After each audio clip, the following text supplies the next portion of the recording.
Ladies and gentlemen, welcome back to the VoV podcast, Voices of Vic. Today I am here with a guy I actually met in fourth year CS and math student, Josh Lunger. Thank you for coming on the podcast. Thank you for having me. I actually was never really good at CS and never really good at math. The reason I started studying AI was I originally was into philosophy. I was attracted to theory of mind because I felt that categorizing the structure of the mind was really speaking to, I guess, reality and what things are. I think a long-term vision I have is one day we'll have machines that know more about us than we do. AI, to me, is a functional model of a mind. There's been a number of words throughout history that we've used to refer to this thing. It's often called soul sometimes, or ego, even sometimes God. The narrative around lose control is like rogue AI that purposefully deceives its creators. And there's a lot of people who are really concerned about this, and those people are pretty intelligent, so I have respect for that fear. But personally, breakthrough malicious rogue AI is kind of a contradiction. I've always been interested in these things, and I was really frustrated that I had no one to talk to about them. I just found it in books. If I had to describe myself in one word, it would be intense. People are scared of AI taking jobs. I hope that no one ever has to work a job they don't want to ever again. I had cancer and I was saved. So I used to be pretty pessimistic about the future and progress. I should be dead. The next field is connectomics. Calling it now. I'm glad this is recorded because calling it now. I'm really excited to talk about this. Ladies and gentlemen, welcome back to the VoV podcast, Voices of Vic. Today I am here with a guy I actually met in fourth year CS and math student, Josh Lunger. Thank you for coming on the podcast. Thank you for having me. So we're going to dive into AI, neuro AI. You're a CS and math student at UofT, not an easy thing to accomplish. Why did you grew up in Massachusetts? Yes. Why'd you leave the US? Why'd you leave? You're right beside MIT. Yeah. Why'd you decide to come here? Yeah, short answer, I was not able to get into MIT. Okay. But long answer, I'm Canadian, Yep. so tuition's attractive. And I have two older sisters who both came to UofT before me and did very well. So it was the best choice for me. Awesome. Growing up in Boston, I kind of want to start there. Start with your origin story. Okay. What developed this interest, this curiosity in tech? Have you always just been a math guy? Is it because you're good at math, you're good at science, this kind of thing, you're good at CS, and you just decided to go with what would earn you the most, or is there something that kind of sparked a curiosity for this kind of thing? Right. I actually was never really good at CS and never really good at math in high school. Yeah. In high school, I started getting into philosophy. So when COVID hit, I was reading philosophy, and just exploring my interests, I ended up reading like philosophy of math, and I became really interested in the mind. And I felt that computer scientists and mathematicians were asking the questions about the mind that I was interested in. So I never want to be a software engineer. I don't even like programming. I don't love computers. Yeah. I used to feel like a total outsider in the CS program because of that, but that's been my motivation the whole time, and I definitely was not an early programmer or math star either. I was trying to find your name on this UofT machine intelligence student team on the website. Yeah, they haven't updated it yet. Okay, I've been checking it frequently. Yeah, I was looking for you. I was like, where is he? Yeah. But what got you into that? Is it just obviously further pushing this AI interest, and kind of what do you do on that team? Right. So I found UTMIS first year, and I just really admired the people in the club and wanted to be like them. Yeah. So I knew it was a good place to be and a place to meet passionate, motivated people. I got involved a little bit second year, but fourth year, I approached my friend Mason about leading a team together. Yeah. So if you're curious about what the project is, basically we have there's a public data set posted on Nature, which is a top journal, with 20 subjects in an fMRI machine watching the movie Forrest Gump. Okay. And so the data set comes annotated with parts of the movie. So it has annotations with things like the scene, like what scene it is and what location it is, and when there's irony and when different characters on screen touch each other. But the label we're interested in is emotions. Yeah. So we have labels of all the emotions of the people in the movie, and basically we're building a model. So we're using machine learning to see if we can predict what emotion the subjects are looking at based on their fMRI data. Interesting. Yeah. How's that been coming along? Yeah, I mean, it's like a big project, and it's completely self-led. Yeah. And so that's a new experience for me. Yeah. But it's fun to have recruited a team and be working with a team. Yep. And it's also kind of just like a trippy domain. I mean, we're teaching a computer to understand human emotion. Yeah. So it's exciting. That's awesome. Exciting stuff, yeah. When you're working on these things, it's completely student run. Is there any sort of, like, I guess, I don't want to say supervision, but like leadership from a senior, maybe like a PhD student who's like advising on the project, or is it all undergrads? How does that work? Technically, technically the project is basically run entirely by me. Entirely by you? Yeah. Okay. And Mason. So we're the co-leads of the project. We have a supervisor, Jurgen German, who's at the Kreml Brain Institute with the University Health Network. He just like answers questions about the brain because we're computer scientists. Yep. And then UT Mist kind of just checks in with us and are the ones who are giving us like the compute resources. So yeah, so they give us the computers. Yeah. So, okay, tell me about why you wanted to look into this specific comparison, this fMRI data, emotion, AI. What are the implications if you are able to create a model like this for, I guess, the real world? So I've really been like, I think a long-term vision I have is one day we'll have machines that know more about us than we do. Yeah. And I hope that one day we can have a machine that can teach us something about ourselves. And so I think one domain that people are hesitant about machines and machine intelligence is, they can't understand emotion. That's the obvious domain to be like, machines can't have this. So particular to emotion, exploring that machines can understand emotion will hopefully like push that frontier back and convince more people that machines can understand emotion. On the flip side, I can see how people would think, well, they don't really understand emotion, right? But could also be because they don't want them to understand emotion. Yeah, I think those motivations might be more driven by fear, like fear of the unknown, than by like a rational conclusion about the nature of the machine. Does any side of you fear the evolution of AI? Yeah. Does any side of you fear the evolution of AI? So, of me? Yeah. Can I ask that? You can ask that. I mean, yeah. I think that it's going to be like any piece of tech, any piece of innovation, where at the end of the day, it's going to be in the hands of good people and bad people. I think that there's going to be bad AI. I think that there's going to be AI that's used for serious harm. Yeah. But I also think that I believe in the human spirit, and I think that the human spirit's going to also use it as a tool to fight back. I think there's going to be good AI versus bad AI, just like there are good social media, let's say, I don't want to say creators, but like good people on social media. People see social media as a net benefit for some reasons, a net negative for other reasons. I think it's going to be the same with AI. Yeah, so I definitely agree with you. I think that when people talk about fear of AI, though, they're usually not referring to it as a tool, but referring to it as, like, a lot of people are afraid of superintelligence. Yeah. And I think the reason people are afraid of superintelligence is because I actually disagree with your point that it's like any other tech. I think AI is categorically different from any tech we've explored before. What makes it different? Yeah. It's a big question. Big question. All right. The reason I started studying AI was I originally was into philosophy, and I was attracted to theory of mind because I felt that categorizing the structure of the mind was really speaking to, I guess, reality and what things are to me. Yep. And AI to me is a functional model of a mind. So it is a technology that speaks directly to the things that are most important to us.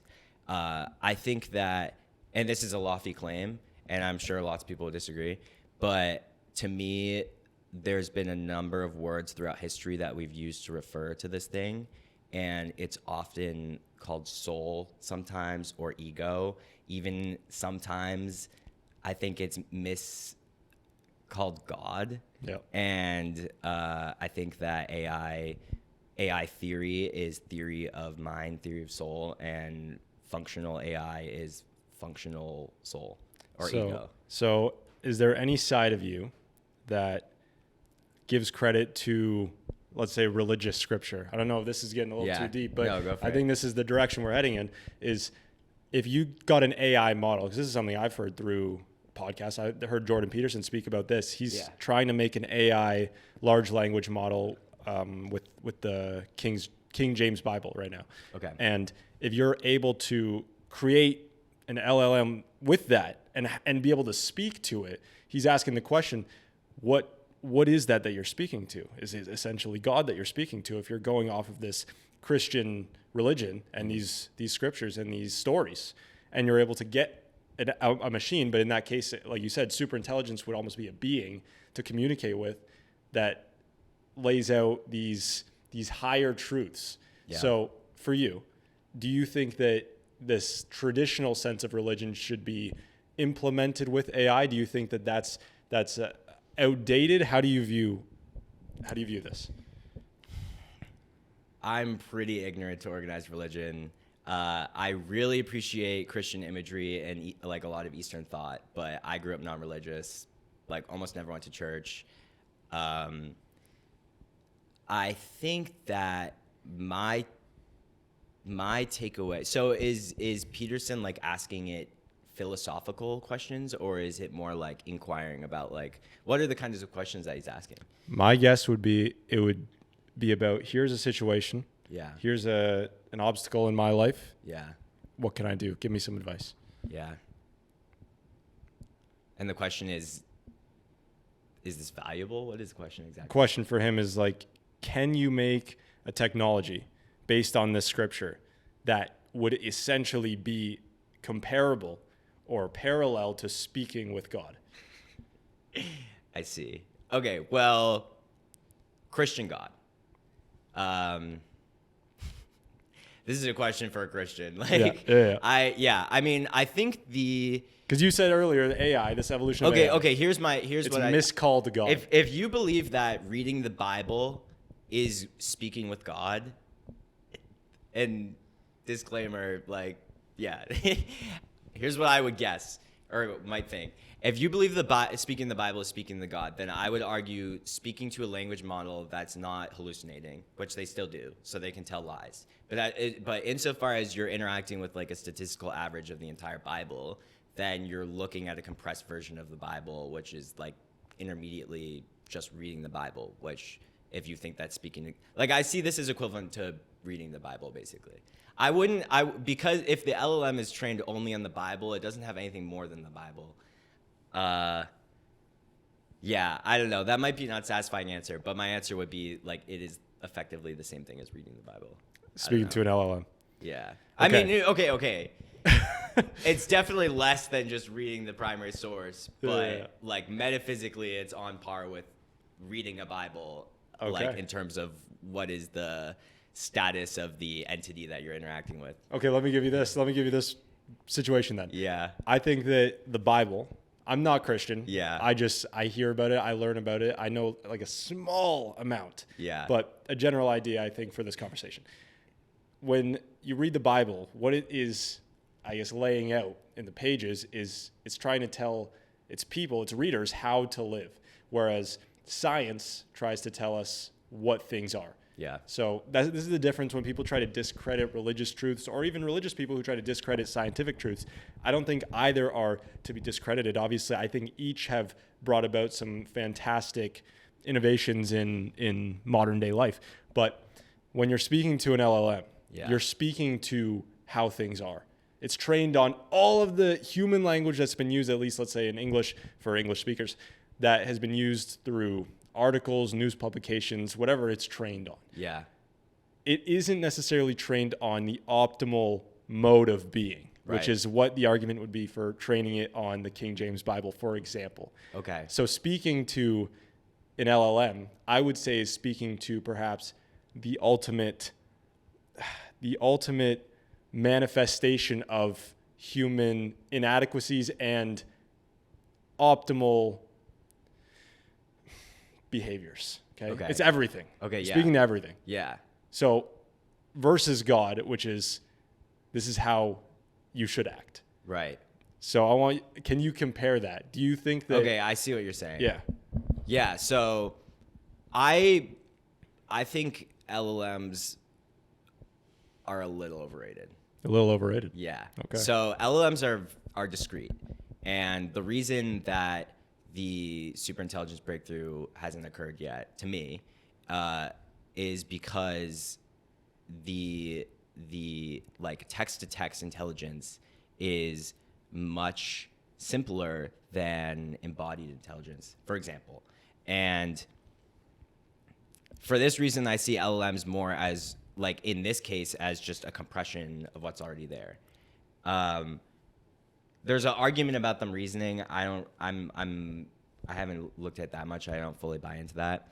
But I think that like the idea that God could deliver a truth by deductive reasoning is not something an LLM can do. Yeah. Yeah. So, okay, for newbies like myself, Yeah. when you make the distinction between an LLM and super intelligence, where's that line? What is the key differences? Yeah. So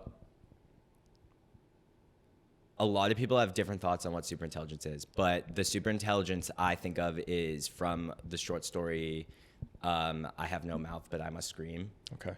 And this is an evil superintelligence story. Yeah. But basically the protagonist of the story wakes up in the superintelligence that's like perpetually torturing him, and he knows nothing, and it's angry, and it's like deceiving him all the time and making him suffer, and it has total control over everything.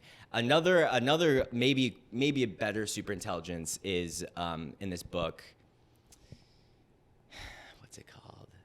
The Metamorphosis of Prime Intellect. Okay. Yeah, and so that's a superintelligence that, again, controls the entire universe. Like, it uses quantum entanglement to control every particle in the universe.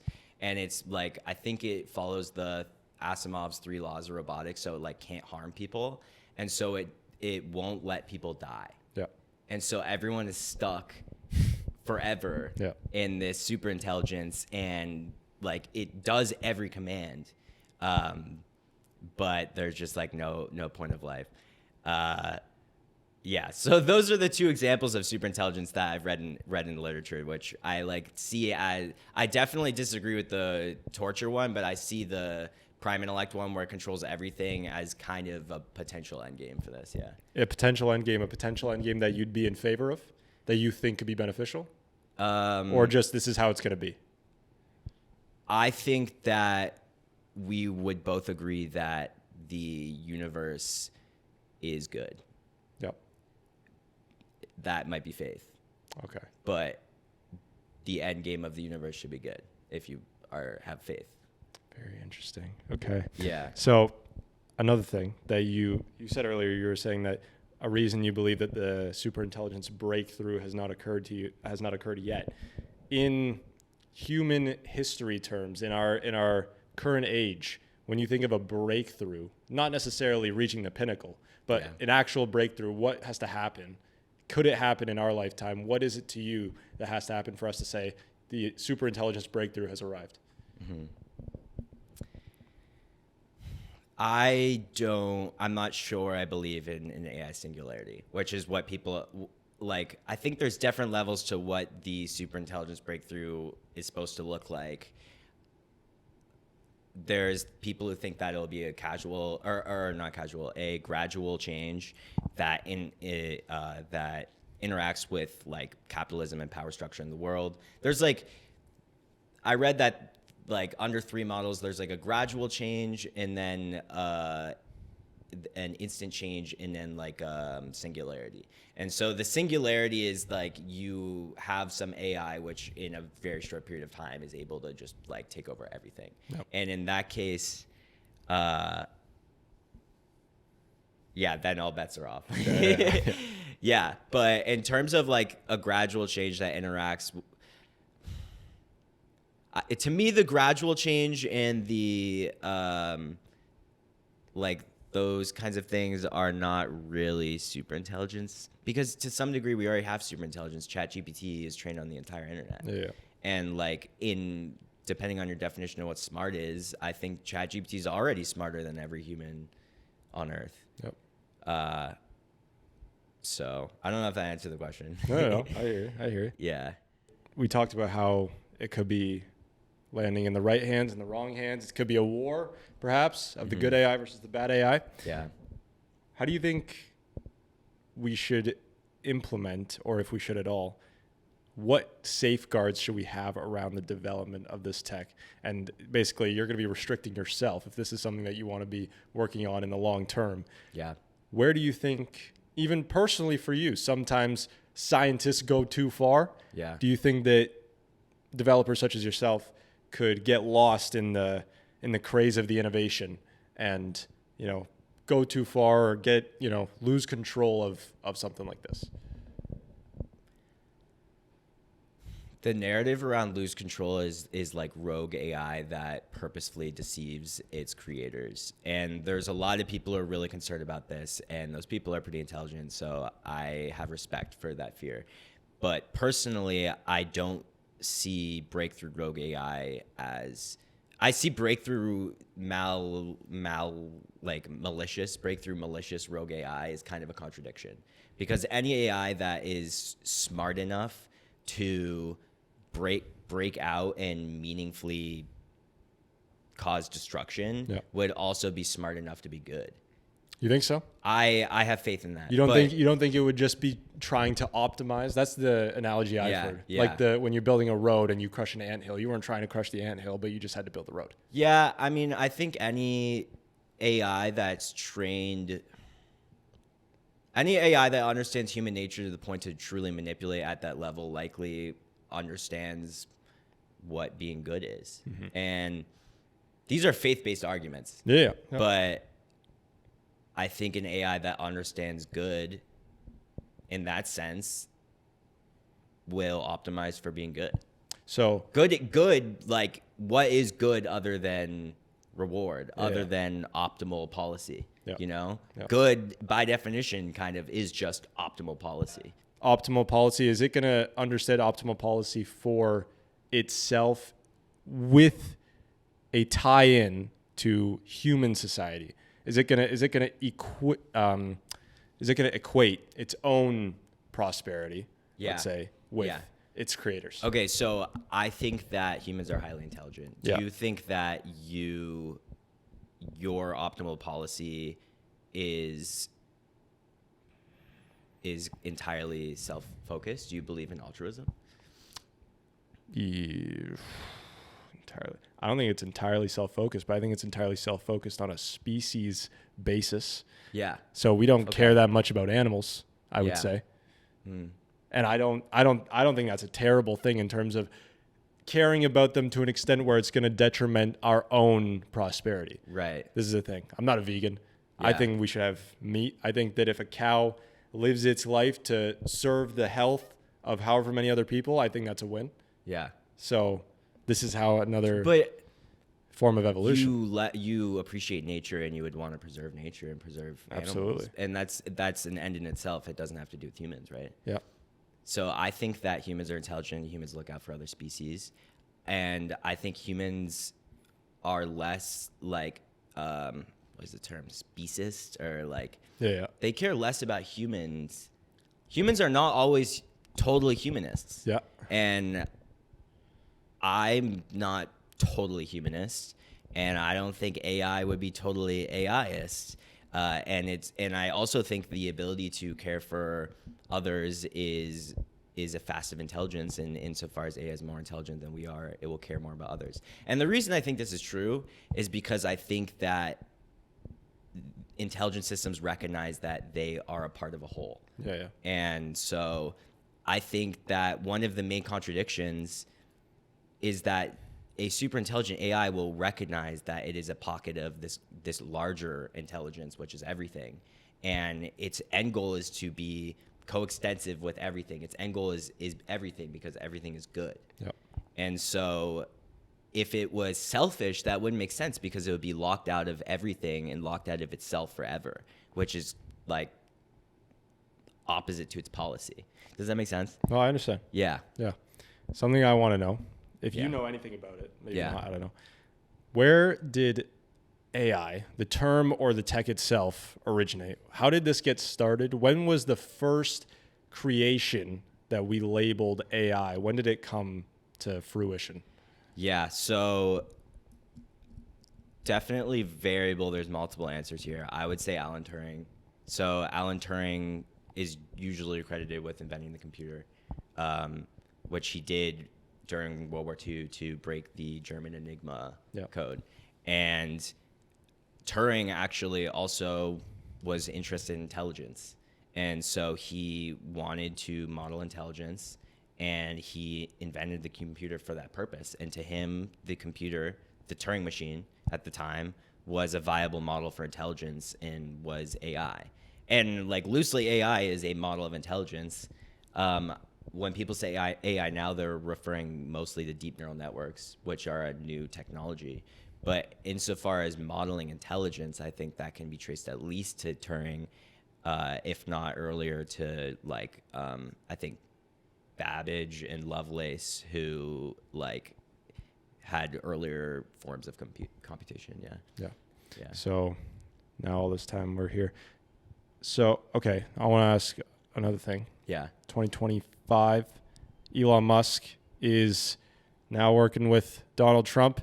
Yep. Last year, 2024, breakthrough. We saw a video of this guy playing chess with his brain. Yeah. Unbelievable. Yeah. What do you think about Neuralink? What do you Right. think about this? What do you think about brain chips? Do you think that AI and humans can get integrated to that level without, once again, some more risks, some more upside, downside? Yeah. So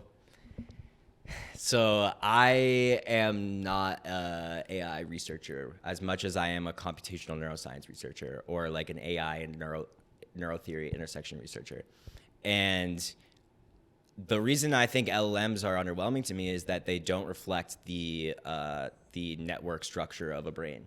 And part of the reason they aren't as intelligent as us is they're optimized for computer hardware, and people haven't and we haven't been able to explore the architectures needed to have brain-like intelligence. So what do I think of brain interfaces? First, I think brain interfaces are just as important as AI. And I think that insofar as my goal is to create a machine that understands us, that brain interfaces are a completely necessary step to get there. So a machine that truly understands us, like, can see our entire brain. I think that seeing our entire brain is equivalent to understanding us. I think I think that's pretty close. Yeah. Yeah. I don't know. Yeah. Well, Well, pretty there's- close probably isn't satisfactory for you. There's like a lot of people get upset about things like qualia, which is like, oh, well, you know, like just because you can see a brain, like for example, there's thought experiments about like, have you heard the red room thought experiment? No. It's like Mary goes in a room and she learns everything there is to learn about the color red. And then when she goes outside the room, they give her a rose. And like, does she learn anything, or like, is she surprised?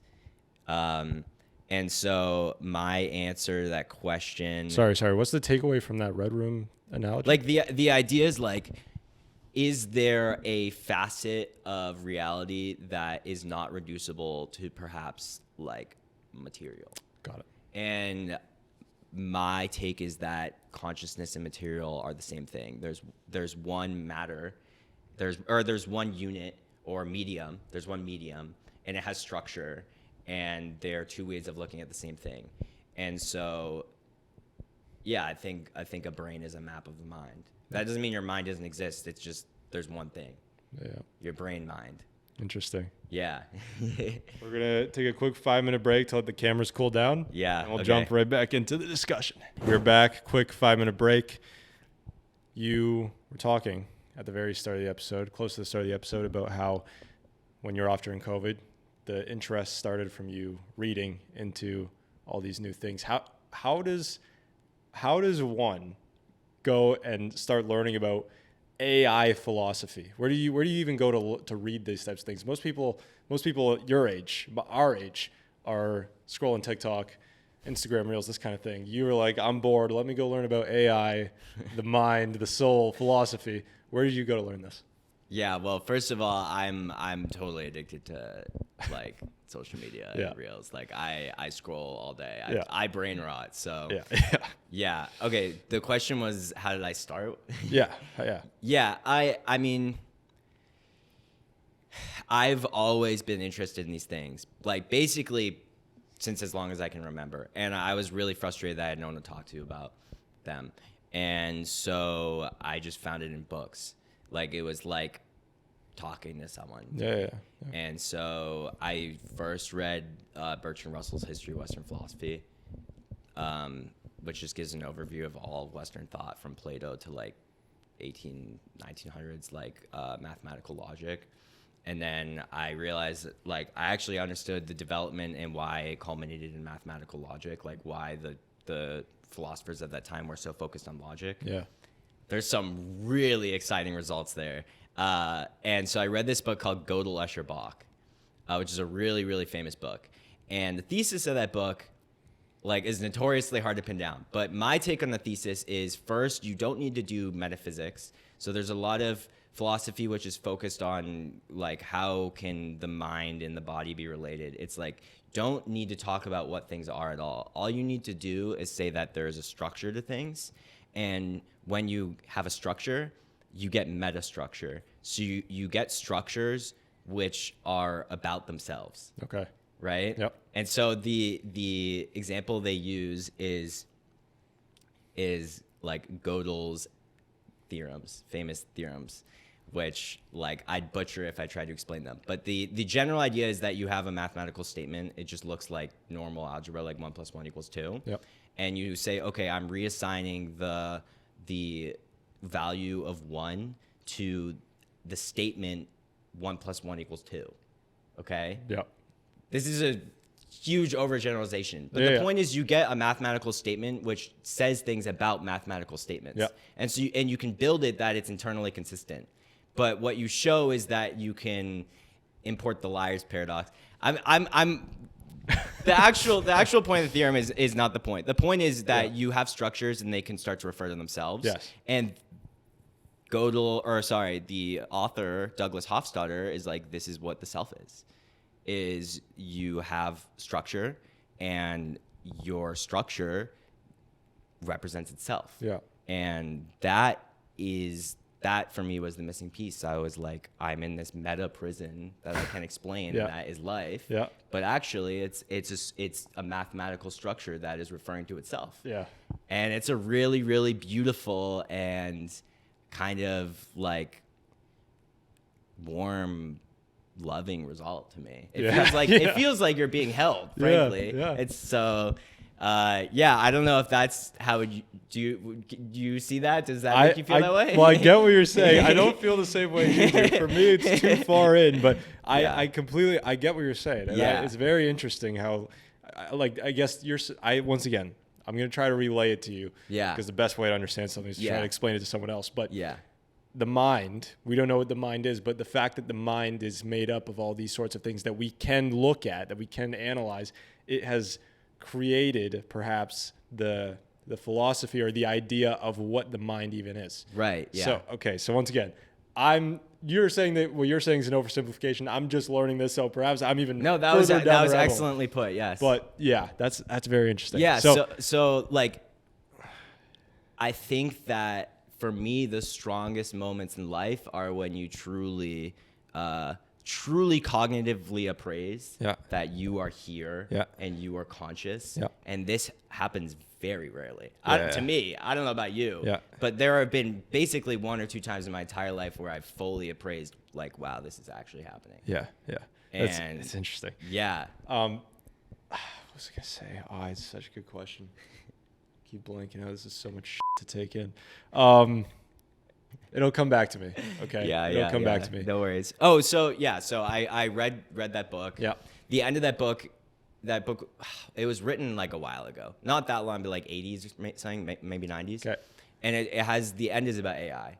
And so the end is like, what can AI do? Well, like, what shows that AI is intelligent? And it was like really rudimentary stuff.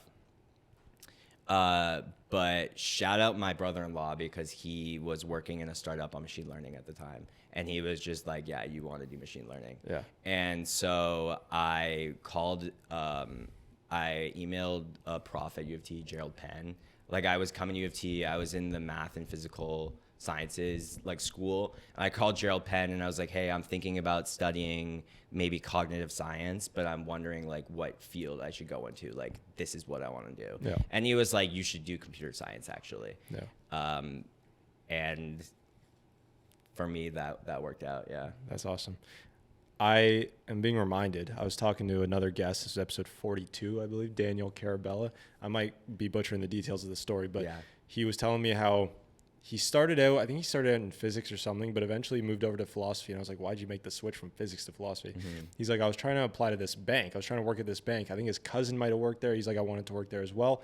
And the cousin was telling him how you don't need to study like physics to come here. You want to do the technical stuff that's pretty simple. Go study philosophy. You study philosophy, you're gonna have a good chance to get in here. I'm like, what? That's insane. Huh. Why do they care about it's not necessarily about learning how exactly to do the work, but maybe why you're even there doing the work in the first place. Because especially for some of these big banks and in the US, they don't care about work-life balance. They don't care about this type of thing, especially what was that? I forget what the big one is.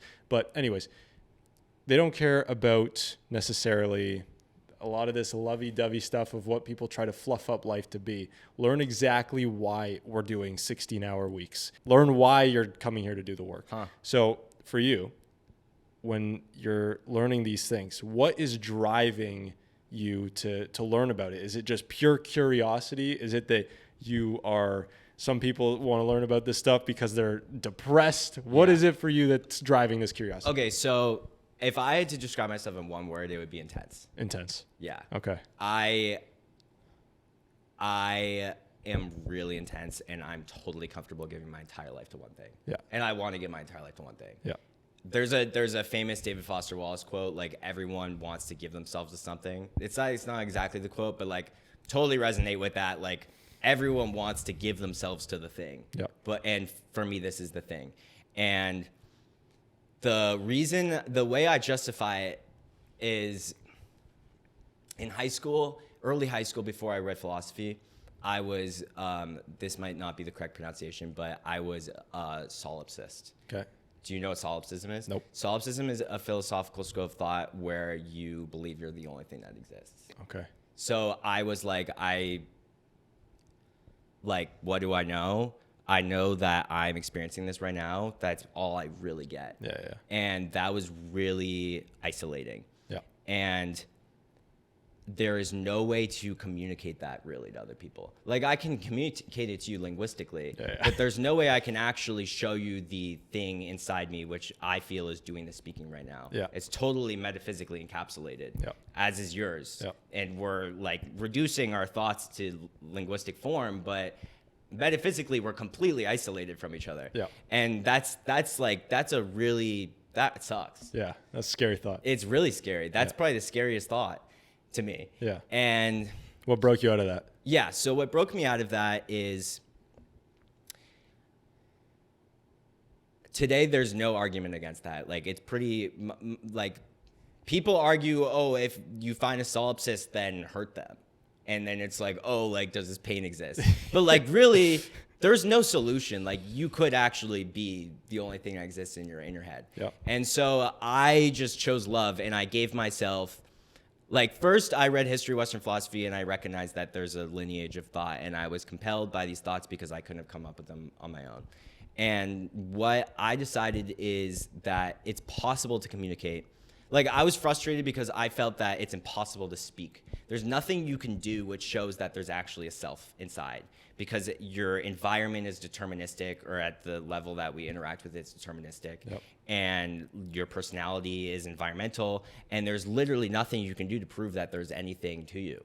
And that was incredibly nihilistic, and I was pretty depressed for a while because of that. Yeah. And I gave myself, I said, all right, admittedly, at first I was like, there might be one way to speak, which would be to take your own life. Jeez. Yeah, you can cut that if you want, but this is what I thought at the time. And so Did you ever seriously consider that? I mean, or was it just a philosophical rationally, it thing? makes sense. It makes sense because you wouldn't do environmentally. Your environment would never cause you to do that. Yeah. Yeah. That's so wild. it's like, how can I show I'm not a deterministic organ of my environment? I could do the one thing that my environment would never make me do. Yeah. And so, yeah, I mean, I never found an argument against that. That's insane. How long did you live with that thought? This is so much to say on the internet. I thought that the first time when I was like 16 and I smoked weed, and I was instantly like, I actually know exactly what I'm supposed to do in this case. And I was like, well, that sucks. And then for 2 years, I just lived with it, and obviously I couldn't communicate it with anyone. Yeah. Anyway, I read History of Western Philosophy. I came to believe like a couple things. One thing is that the self is an illusion, and that I'm actually coextensive with everything, and I am you. Yeah. We're actually we. And we are also all these thinkers that have come before us. Yep. And it's much more accurate to think about yourself as one iteration of this larger wave of this larger movement. Yeah. So there's like evolutionary philosophers which describe life this way, and I now align with that more. But in terms of my motivation, the reason that I can just give myself to something like this is I kind of decide, you know what, you can speak and be alive. The way you do it is you commit yourself to one thing and you work really, really hard at it for your whole life. Yeah. And that's why I do it. Yeah. That's incredible. And you know what that is? I wanted to bring this up. This is an AI problem that they had. I learned in perception psychology. They were trying to get, this is years ago. I don't know if they've probably made some great progress now, but they were trying to get the computer to be able to recognize an image and say what the image was of. So if you showed it an image of a chair, the AI model would be able to say, this is a chair. Mm-hmm. And the problem they were having is that because a chair, you can look at a chair on so many different angles. Yeah. If you showed it from the bottom, all you would see is a square with like 4 circles. You're like, what the hell is this? They wouldn't be able to see as a chair. Mm-hmm. So humans, when we look at things, we see them functionally. We look at a couch, we see this is something I could sit on. We look at a camera and we see this is something that can record video, right? Okay. When you move that over and you try to see, if we look at the world functionally, if we look at objects functionally, which the AI wasn't able to do, the AI wasn't able to see this and be like, this is something I can sit on, because it doesn't have a physical presence. Yeah. So it wouldn't have that relationship with the picture of a chair. Okay. So if you translate that over, if you say, if we look at the world functionally, why don't we look at life functionally as well? I think it's the same thing, for me at least. If I come to a logical conclusion, because that, what was it called? Solipsism. Solipsism? Yeah. If you can derive solipsism through pure logic, which I think was maybe the route or the approach that you were taking with it, which is something that a lot of smart people do. Yeah. It isn't functional. And for me, when it's not functional, it completely cancels it out as being a possibility. Okay. Something in the logic is flawed. That this can't possibly be the right thing, because if it was completely bulletproof, then it would allow me to live a prosperous life where not only my sensory experience was positive, but also my metaphysical experience was positive. Right. So I think that is why for me, and once again for you, I don't know if maybe you try to look at things more functionally, but through what you're telling me, it seems at least you've ended up to a conclusion that is functional, being able to dedicate yourself to one thing, which is actually beautiful. You were saying earlier how there was another conclusion from some author that you're speaking of that you found beautiful. I wasn't able to relate to that, but I'm able to relate to this. Cool. Being able to dedicate yourself to one thing and work your ass off and turn your ideas into physical manifestations. Thank you. I absolutely respect that. Now today, how old are you? 21? 22. 22.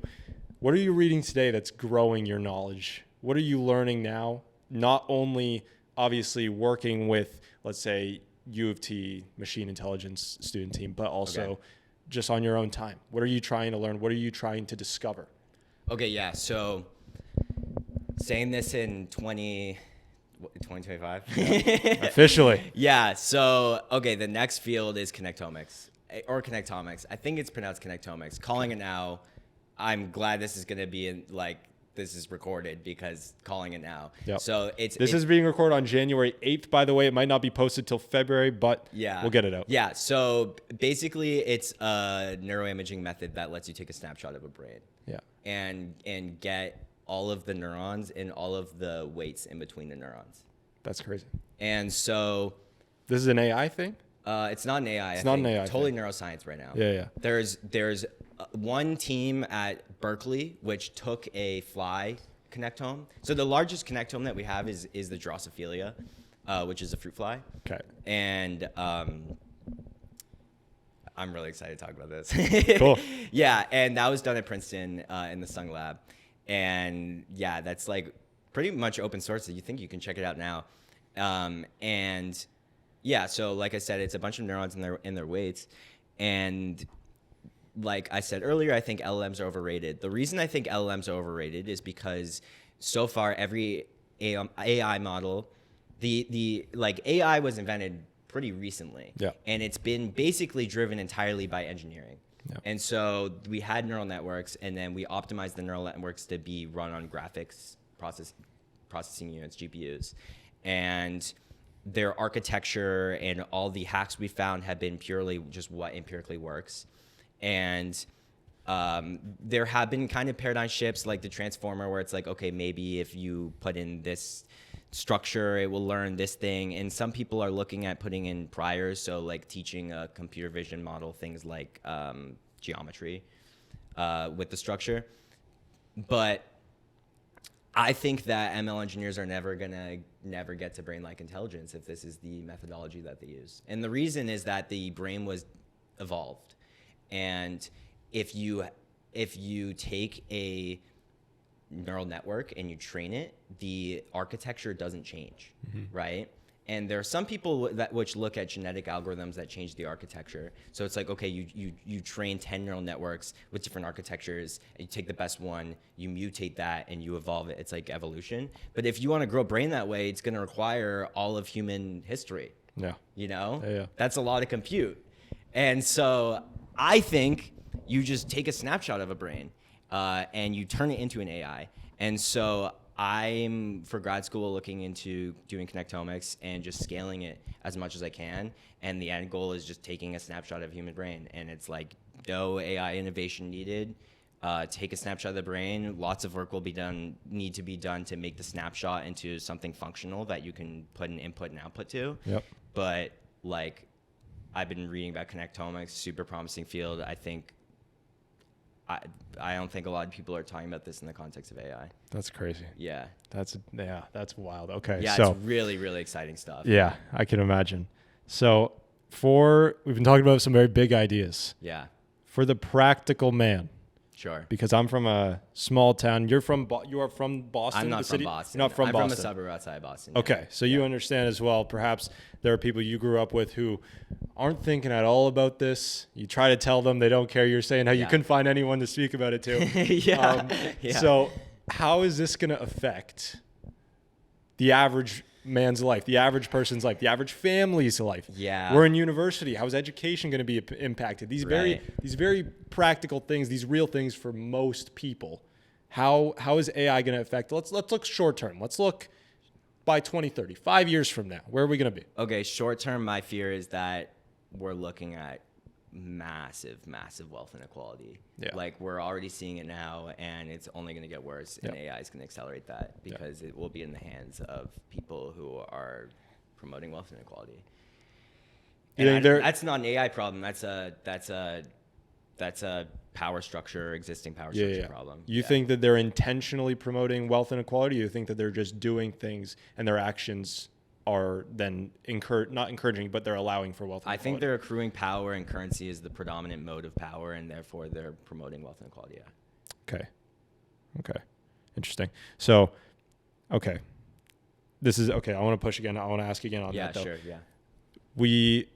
People work. When people work, they're even if they don't want to perhaps hurt others, they want to make more money for themselves, which is by default making the world a more unequal place. Okay.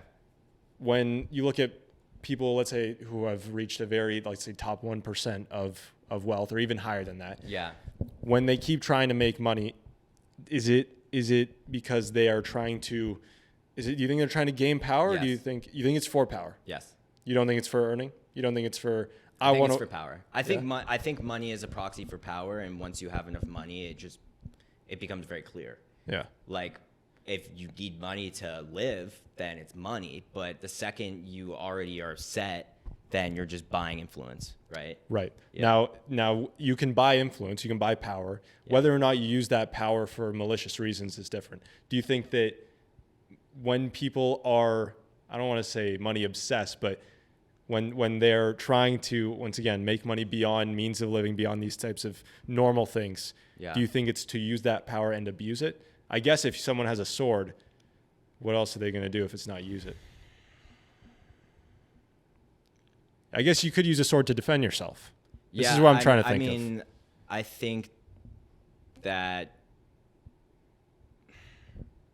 I think short-term wealth inequality is bad. Yeah. Like, pretty unconditionally. I think that a lot of people are going to suffer a lot because of wealth inequality. They already are, and it's going to get worse, and people are going to get really, really upset until it breaks. Yeah. I think it will happen in our lifetime. Yeah.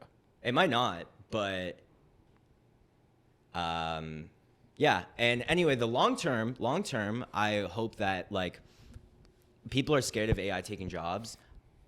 I hope that no one ever has to work a job they don't want to ever again. Mm-hmm. You know, like, I hope it gets to the point where it breaks, and then we live in a world where everyone can pursue what they want to, and, like, that AI enables us to do this. Yeah. So in that sense, long term, AI taking jobs is a great thing. Short term, the transition is going to be really painful. Yeah. Yeah. Yeah. No, that's a good point. I heard a theory. I forget who said this, but he was basically saying how everyone eventually is going to be an entertainer, because we're going to get AI to do all the hard jobs that nobody really likes doing, whether it's mowing the fields to get the crops in the farm, or, you know, taking care of the toilets, whatever it is. AI is going to do the stuff that people in general would rather not do. Obviously, they do it because they have to earn, but if they could not do it and still earn in a different way, this is what's going to happen. So AI is going to do all the jobs we don't want. Everyone's going to be entertaining. We're going to be comedians, singers, dancers, podcasters, right? But now I'm even seeing how AI is taking over the entertainment space. I would be lying if I said I didn't actually use ChatGPT to help me prepare for certain podcast episodes. I would have a guest application, look at some interesting topics. I'd say, give me some expansion questions. Give me some questions that I could kind of dig deeper into these topics with. So whether that's AI as a tool, but even then we're seeing AI music I shouldn't say taking over, but there is AI music that is sprouting up. Sure. So what will humans be doing if you're saying that AI is going to be able to take the jobs that people don't like doing? They're doing whatever they want, but how do they earn off of that? Is even the setup and the concept long term or short term? Long term. Long term, I think earning won't mean anything. Is that not a thing in the long term? I think that long term, when we have solved labor and we've solved scarcity, which I think will happen, we're just going to go and get things for free. That you won't want anything more than what you need. And I mean, this could be totally wrong, right? Yeah. But, like, I think, and this isn't an AI thing. I don't want to be like AI will be the anecdote and the catalyst of all this. Yeah. Like, this is AI in conjunction with, like, humans being better. Yeah. You know? But I think humans will get better, and not because of AI. Just I think humans will be better. Yeah. You know? Yeah. Like, it's hard to see locally, but globally, like, humans, like, yeah. So part of my motivation for being so positive was admittedly because I had cancer. Yep. And I was saved. And so I used to be pretty pessimistic about the future and progress, but I should be dead. And I was saved, and I'm really privileged to have gotten that. But I think we all want to move towards a world where everyone who has cancer was saved. And, like, that is to say that I think that the future that I think is most likely is one in which earning doesn't mean anything, and people take exactly what they need, and people live according to, like, their highest goal, which is good. Yeah. Yeah. What do you consider important? Because you were saying how, like, the optimal mode for you right now is dedicating yourself to one thing and working really hard at it. Sure. If we live in a world where you can get what you need, you don't necessarily need to push the boundaries insofar as AI is taking care of all the important boundaries that humans need to consider. Yeah. What will someone do if they have this desire to strive, if they have this desire to perhaps render the world more unequal by bringing in more good?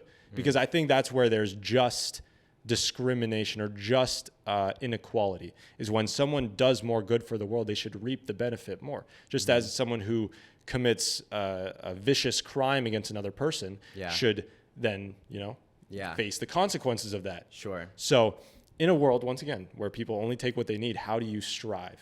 Well, I think they're striving because they want to strive, not because they want to benefit. Okay. Would you agree with that? That's a good question. I mean, ideally, but I don't know if every human is so fantastic. I don't think we can give that much credit necessarily to every person to strive just to strive and not striving for the material possessions that they're going to acquire. I would imagine a world where there's such an excess that you can have whatever you want, right? Yeah. And so let's say, first of all, wanting more doesn't even make sense anymore. Okay. Yep. Right? Yep. Because you can immediately have whatever you want. Yep. So do people want to is that bad? Like, what if they go and drink tons, right? Well, there will be consequences because drinking in excess is probably bad for you. Yep. And I actually think people won't want to drink in excess. Yep. Because when you have everything, your life is great. You don't have to run from any problems. Yep. You would probably be comfortable not having alcohol. Yeah. So Okay, here's the one thing you can't have in excess, though. Okay. Which most men live their lives and work so hard to try to get. Yeah. Is women. Okay. There's only one girl. Sure. These two guys both want her. Sure. How are they going to compete to get her to go with him instead? That's a good question. Okay, what I'm describing... We're really moving out of the realm of AI. Yeah, that's here. funny. What I'm describing ends up being... I kind of have an answer to that, which, I'm not sure I fully agree with. And it's kind of ironic because, basically, Aldous Huxley addresses this in Brave New World, which is seen as this, horrible dystopia. Yeah. But anyway, his take is that everyone is partners with everyone. That's wild. Yeah, and then it's well, can you really have love in that situation? Yeah. I'm not promoting that viewpoint. I just think that is one way of fixing the problem. That, Interesting. Yeah. Okay, so we'll see. Yeah. This is a fascinating world we're heading into. Yeah. Perhaps. Yeah. That's good. Okay, no, I wanted to circle back. You beat cancer. Yeah. How long did you deal with that? I was gonna say struggle with that. Was it a struggle for you? Yeah, it was a struggle. So my summer of second year, I was taking full course load, and then during finals, I had my friends visit and we went clubbing, and the next day I woke up hungover and it didn't go away, for the whole day. Yeah. And then the next day I was still sick, so I was like, okay, I got sick. I went clubbing. It was a gross club, and the next day it kept getting worse, and I ended up being bedridden. I was just too tired to get out of bed. And the fourth day it was even worse. I went to the walk-in clinic. The guy looked at me. He was like, "Are you usually this color?" And I was like, "I don't know." And he was like, "You need to get a blood test done." Yeah. So I went and got a blood test done. The fifth day, I couldn't get out of bed all day. I was I probably have a disease with a really long name. Yeah. Yeah. I'm not well. Yeah. And I got a call, and he was like, "You need to go to the ER right now." And I went to the ER, and I couldn't really think at that point. So basically, I learned in the ER that I had 60% of my blood cells were cancerous. 16? 60. 60. Yeah. That's insane. They told me this one time, so that might be off, but that's what I remember. Yeah. And they were like, "That's the highest we've ever seen in the ER." Jeez. And I was like, well, I'm dead. Yeah. That's how you react in that situation. And that means I was getting 40% of the oxygen in my brain that you're supposed to. Right. So I felt high, And yeah, so that's the story of what's like getting cancer. Yeah. No, that's tough. Yeah. But I went through chemo. I did like 5 or 6 rounds of chemo. This was in Boston. Yep. And then I had full body radiation, so I had leukemia, Yep. which like starts in your bones. It's a cancer of your white blood cells, so your immune system isn't working anymore. Yeah. So I had full body radiation, which turns off your bone marrow from creating white blood cells. And then I had a stem cell transplant from my sister, which means that I regrew my entire immune system from scratch with her white blood cells, basically. Unreal. Yeah. So 15% of my cells are actually my sister. It's like half my sister's DNA right now. That's awesome. Yeah. That's it's beautiful. It's no, that's magical. really cool. Yeah. That's really cool. Yeah. So how long did it go from getting the diagnosis to saying you're okay, you're going to be good? Yeah. So it's kind of gray because to some degree I'm still not good. Okay. I'm still recovering from a bone marrow transplant. Yep. I'll be a year out March 6th. Okay. Which is a big milestone, but like it is something that you just live with for the rest of your life. Like I will have my sister's immune system. Yeah. Which is like not optimal. Right. No, I hear you. Yeah. I hear you. But like the biggest milestone probably was 100 days after the bone marrow transplant, which was when I was able to basically resume research. Yeah. And that's usually like a really big milestone for people. Yeah. That's awesome. That's really awesome. What did you learn? Because you're a very deep thinker. Clearly, we found out. What did you learn in those times about resilience, about strength, about, let's say, the meaning of life, I guess? You know, I thought about what I was going to say if you asked me that. And the truth is, I really didn't learn anything. Okay. Like, the only thing I learned is that it's kind of valid to think, you know, life's a bitch and then you die. Like, I should be dead. For most of history, you could be a healthy 22-year-old and just drop dead. Yeah. And there's no reason, like, people will be like, oh, yeah, when I was in the middle of chemo, someone was like, oh, well, everything happens for a reason. If you had cancer, you would not think that. Like, you just get cancer. So no, there wasn't a big takeaway. I mean, like, it makes it a lot more easy to be grateful because it's like, why am I going to be upset for even a second when I should be dead? And that's just immediate. Like, like it's no longer a thought experiment. Like, it's just like every second that I live is a gift. Yeah. Immediately. And so there was no big lesson, but Was that a shift from before that happened? Did you ever think about gratitude or I guess cherishing what you have before this diagnosis even happened? Like, yeah, I did. You did. It was just harder to really reflect on it. And even now it's hard to reflect on it. I mean, I'm so like privileged essentially, and I try and be as grateful as I am privileged, but it's very difficult, especially when you get up every day and every day is the same thing and you fall in the same habits, and that happens even when you've had cancer, you know. But like it was like the first day I got on my chemo induction, so like your induction is your first round of chemo. I did 30 straight days in the hospital room, and like, dude, the first walk outside after that, like, you ever see those retreats where people like put blindfolds on for a couple days? Yeah. It's like that. It's like, I forgot the sky existed. Like, you go outside and it's like, wow, reality isn't this room. Yeah. It's this like inexorable, like infinite, beautiful universe. Like, holy shit. Yeah. And you just don't see that unless you've spent 30 days in a room. So, but like, yeah, there was no like real big lesson. I feel like I learned a lot of the lessons I needed to learn before I got cancer, actually. Yeah. Yeah. Interesting. That's fascinating. No, I appreciate you sharing that story. Yeah, for sure. Yeah. I think I heard a thing that was, you are only grateful for that which you will fight for. And let's say, for example, health. This is something that I think about a lot. I'm trying to do a nice long streak in the gym this year. I'm right now at 10 days. Winter arc. Yeah, no, well, let's see. I'm starting with 100 days. If I can do 100 days, fantastic. Right now I'm at 10 days in.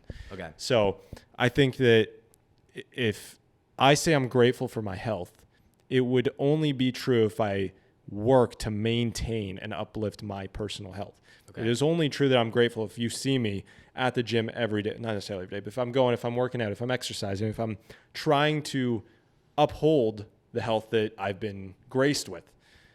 Same thing for anything. If you're grateful to have a podcast, I'm going to work to make sure that it stays afloat, that I get new interesting conversations to happen every single week.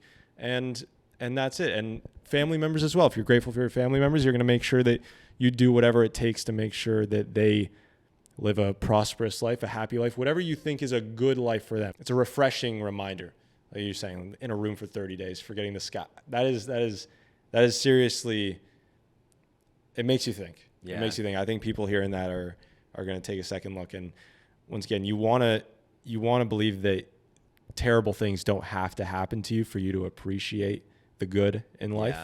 Yeah. But sometimes it's hard. Yeah. So you have 1 semester left at UofT. 2, actually. Two, sorry. 2 semesters left at UofT. Mm-hmm. That's the camera. I'm going to ask you about your plans moving forward.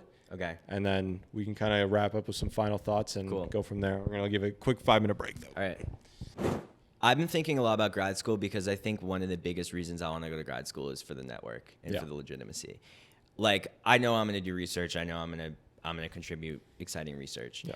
But both my oldest sister's finished her PhD and my middle sister is almost finished with her PhD. And I know what a PhD is and what the point is. And a PhD typically does not have super high impact. And my brother-in-law was enrolled in a PhD and he is now leading a company and he didn't finish the PhD. And so, yeah, I think it's a way of gaining knowledge about the discipline, very highly specialized knowledge. So I want to be a world leader in connectomics. Like I want to be more knowledgeable and have an unfair advantage when it comes to like working in this area. Yep. And that's the main export. So next 5 years, like I want to learn that. I want to get that unfair advantage. Yep. And I want to build the network and the support system that will enable me to do the next thing. Like for me, I definitely like aspire to lead a project, and it can be in academia or in industry, but I want it to be big. And typically big projects are led in industry or nonprofits sometimes that turn into private corporations later on. Yeah, 100%. So like I want to do a big project. I want to lead the big project. This is long term. I think that might not happen in 5 years. I think like I'll lay the support system now. But I guess that would be my 10-year goal is just to like get to a spot where people like believe in my vision, you know? Yeah. Yeah. That's awesome. Could you ever see yourself perhaps, because you got a fascinating mind. I'm trying to think if you could ever see yourself being I don't want to say assistant, but following someone else's lead. Yeah. Going and submitting yourself to their vision instead. Right. I think I'd struggle to do that. Yeah. I think I might be able to tell. Yeah. I mean, I think I'd love to learn from a mentor who can truly teach me. Absolutely.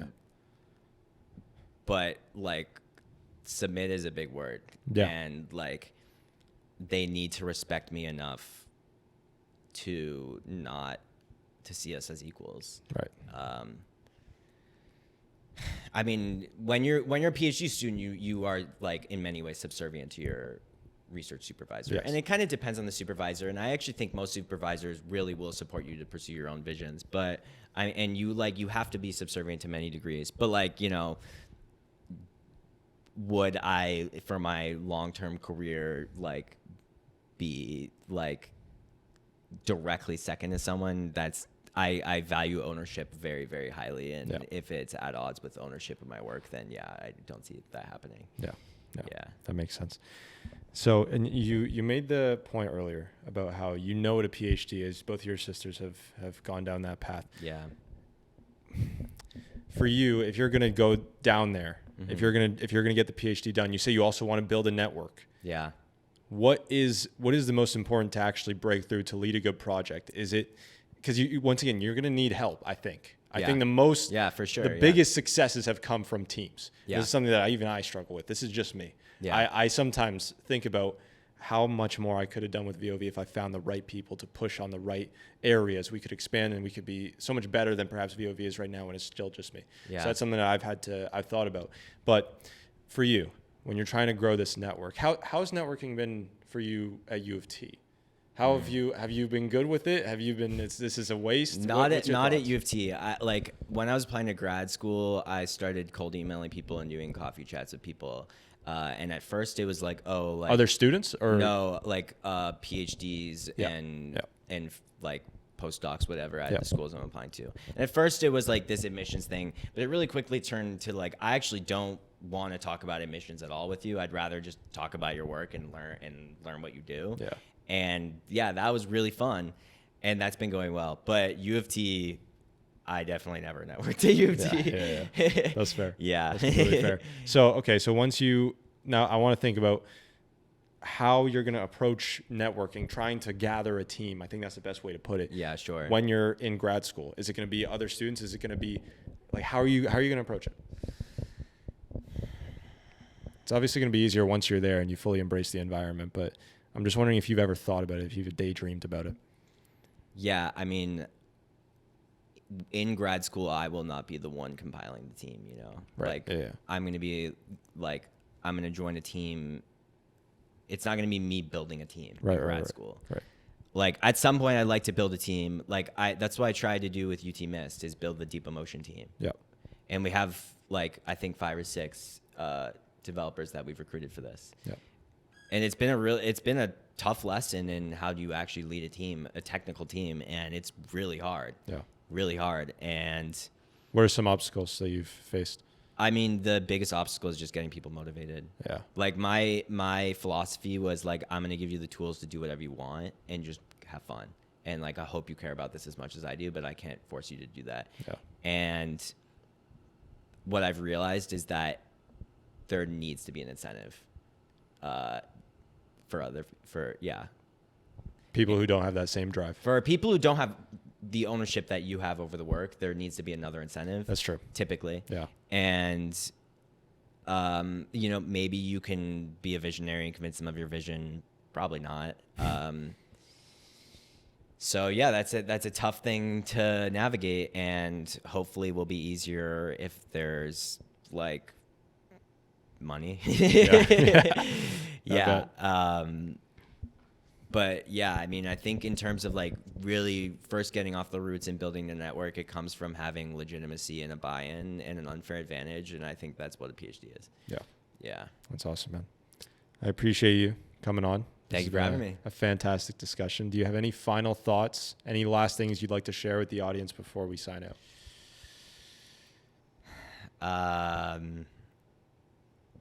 Follow me on IG. I'll probably comment. So pop it up on the screen.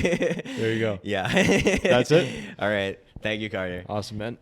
Ladies and gentlemen, that is Josh Lunger. Am I pronouncing it right? Yes. Josh Lunger, 4th year CS and math student. I am looking forward to seeing what you make of your work. I'm looking forward to see your journey ahead. I think that you got a bright future, and Thank you. Hopefully that AI is in the good hands, which are yours. Hopefully it doesn't go wrong, and I'm hoping for the best. I wish you the best for your future endeavors. Awesome. Thank you. You can see us next Sunday. Follow us on Instagram @VoicesOfVic. And that is all. Like the episode, like the interview. It was fantastic. Peace out.